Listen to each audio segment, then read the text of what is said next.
good morning.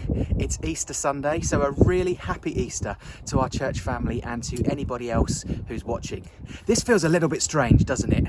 Doing church in this way and not gathering in our building as we normally would. But I hope that you are finding opportunities to share the amazing love of Jesus in this time, particularly around such a special time of year. I'm delighted again, one of our divisional leaders, Major Derek Jones, has offered a thought and a reflection for us for this Easter Sunday. And so we pass to him, and then we'll see you again later on this week. Pre-arranged appointments, which are not fulfilled, can be exasperating. When we've made an arrangement to meet someone and they do not turn up, a frustration and occasionally an annoyance. It must have been very discomforting for the women who went to the tomb to discover that the stone had been removed. What could have happened to the dead man who only a couple of days beforehand had been laid in this very tomb? Was it grave robbers, or mischief makers, or the authorities causing even more trouble, or some kind of conspiracy to discredit the newly formed disciple group?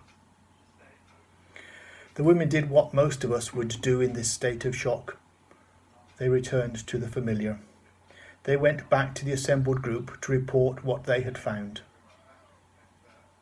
Did they receive sympathy and compassion? No.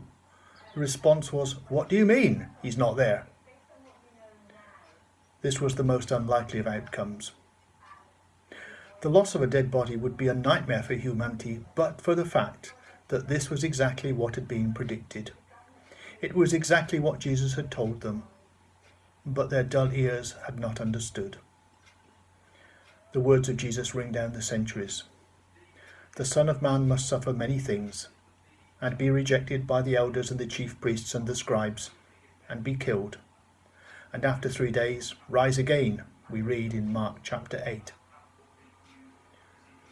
Before we become too condemning of the women who met at the tomb, we ought to remember the number of times we have failed to understand what Jesus has told us, or failed to act upon his words to us. We find ourselves being in much the same position as the women at the tomb. As we celebrate this Easter morning, let us rejoice because the man who was tried, killed and buried is the same Saviour, Lord and friend whom we can turn to this morning. There still is no body in the tomb. There still is no earthly resting place for the Lord of heaven. This is the same Lord and Saviour who by his power cannot be confined to any geographical area. No address, no postcode, no burial site, no tomb.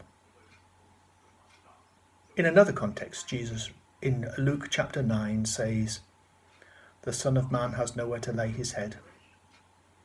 And then he asks, "Follow me."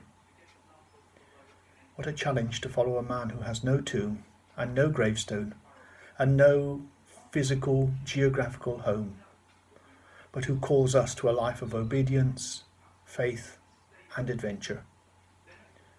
Brian Wren writes, "Christ is alive, no longer bound to distant years in Palestine. He comes to claim the here and now and conquer every place and time." God bless you this Easter.